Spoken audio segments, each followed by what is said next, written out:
Hello everyone! I am here to talk to you about an ambitious research project we have undertaken at the University of Thessaly with the code name Project+ART+Reef. First of all, just to get your bearings, our department is located in the city of Volos, one of the major metropolitan areas in central Greece and probably the most beautiful. I am pretty sure that by the end of this video you will decide to come and see for yourselves in the near future.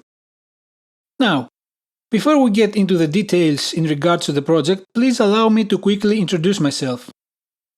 My name is Alexios Lolas and I was recently awarded my PhD. Since then, I work as a postdoc researcher in the Department of Ichthyology and Aquatic Environment, and also I am giving some lectures on several under- and postgraduate courses as a teaching assistant.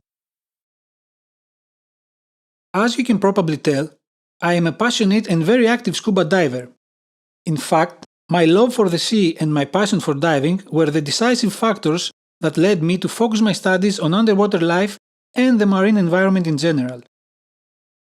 But I will not bore you with further personal details. Instead, let's just take a breath and dive in the details of Project+ART+Reef. Dive into mythology. So, in a very few words, Project+ART+Reef is essentially an artificial reef filled with works of art. Well, not that kind of art, but we'll get to that shortly. For those of you who are not familiar with the term, an artificial reef is a man-made structure that may mimic some of the characteristics of a natural reef. Anything that ends up at the bottom of the sea, either by choice or by accident, acts as an artificial reef since nature does not discriminate. The scientific approach to artificial reef focuses on deploying complex geometrical shapes or abstract constructs to counteract alarming trends in the degradation of coastal water, losses in subtidal habitats, and the plunging of fish stocks. What these constructs do is that they provide enough surface area for the establishment of settling organisms, for example sponges, tube worms, algae, and also sufficient cavities for free-living species like an octopus, say, or large fish like groupers. There are lots of scientific studies regarding the appropriate materials and shapes for reefs, but they all draw the same conclusion. Artificial reefs are beneficial to the marine environment. When deployed on barren sandy bottoms, they eventually transform them to live and booming reefs. And to put that in context, imagine how many people would move into a new city if it was built in the middle of the desert. Right now, it would be normal for anyone to consider, well, that's great to know, but where is the art in all of that? Well, this is where our project puts the art to the reef. We can all agree that in terms of ecosystem management, this is great. It could also be considered an interesting underwater site. But there's nothing exciting or intriguing. After all, it's just a pile of cement blocks. Contrary to that, which I think is fascinating to say the least, I personally was overwhelmed when I first saw an article about this reef, but unfortunately I haven't had a chance to visit it yet.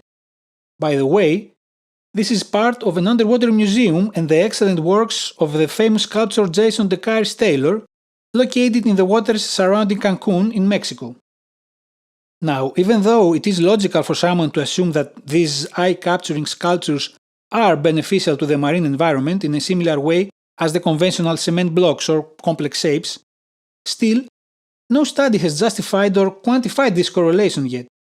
By definition, they are an artificial reef, but do they act like one? How about the potential impact of the increased number of divers visiting such reefs to the reef itself? Do they affect its natural development, and to what extent? Is there a possibility to use underwater sculptures for environmental and recreational purposes in a sustainable manner for both? All these and other questions, along with the lack of scientific data to provide some answers, was the motive which led us to the concept of Project+ART+Reef. What we plan on doing is to create two artificial reefs with underwater sculptures.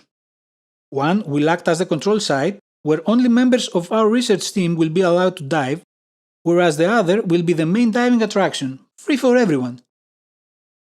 With the collaboration of the local diving shops and the individual divers, we hope to log almost every dive in order to gather relevant data and estimate the extent of the diving footprint at the free site. That data will be correlated to the findings regarding the development of both reefs in order to search for potential differences between the two sites. Another factor we are going to estimate is the potential change to fish stocks in the vicinity of both sites. We are also planning on estimating and quantifying the social and economic impact of the reef on the local community due to the anticipated influx of divers. Following the directives and guidelines of the London Convention and Protocol for the placement of artificial reefs, we will be actively monitoring the reefs for at least 3 years after their deployment. During the whole course of the project, we will also be filming and preparing a small video documentary which will be freely distributed to the public, showcasing several aspects of the project and the process from its conception to its completion. But where is the mythology in all that, you may ask?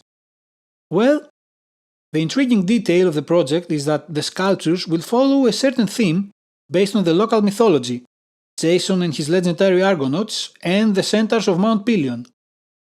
The concept is, when you go diving in the reef, to have the feeling that you literally dive into mythology. Furthermore, in an attempt to maximize the involvement of the local community with the project, our first priority is the sculptures to be created by local artists. Of course, that does not mean that we will exclude anyone who might want to contribute, as long as the mythological theme is followed. Now, all this might sound great and look even greater, but for all these plans to be realized, one very important ingredient is required: money. And lots of it. Well, unfortunately, Greece does not do well when it comes to government spending on research and development. Recent estimates put us way down on the list of 37 countries. Fourth from bottom is not a very prestigious place to be in such a list. As most of you already know, Greece is going through a long depression period due to the debt crisis which began in 2009 and still has not ended yet. All these factors make it hard to find a funding resource to raise the money needed for an ambitious project such as ours.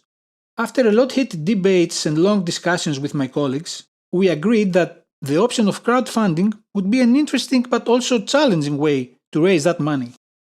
In fact, it seems viable since there is an interesting precedent. During the critical negotiations for a Greek bailout plan in the summer of 2015, an English student started a campaign on Indiegogo and managed to raise almost 2 million euros in just 8 days. So, this is why we started our fundraiser campaign, hoping for even the smallest of contributions. Besides, it is the number of people who contribute that matters, not the amount they donate. For any questions, suggestions, or remarks, don't hesitate to contact us. You can support our project by either donating directly or spreading the word with your friends. It goes without saying that you are more than welcome to visit the city of Volos, either in the winter or during the summer. And if everything goes as planned, you can even go for a dive or a boat cruise at the Art Reef. Thank you all for watching.